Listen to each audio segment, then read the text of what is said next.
నేను మీ నాగబాబుని. మన దేశంలో కులం అనేది మనకి నచ్చినా నచ్చకపోయినా ఒక సోషల్ రియాలిటీ. కులరహిత సమాజం కోరుకోవటం ఒక ఐడియల్ థాట్. అది చాలా ఉన్నతమైన ఆలోచన. మనం గుర్రం జాషువా గారు చెప్పిన విశ్వనరుడు అనే పరిణితి అందరికీ వచ్చిన రోజు మనకు అసలు రాజకీయ పార్టీలు అవసరమే లేదు. నేను కాపు కులంలో పుట్టాను. నా కులం మీద నాకు గౌరవం ఉంది. అయినా వేరొకరిని కించపరచినంత వరకు ఎవరి కులం మీద వాళ్ళ గౌరవం అభిమానం ఉండటం నేరం ఏమీ కాదు కదా.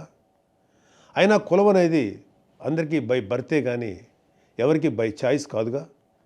మనం ఎక్కడ పుట్టాలో మనం నిర్ణయించుకోలేం, కానీ ఎలా బతకాలో అది మాత్రం మనం నిర్ణయించుకోవచ్చు.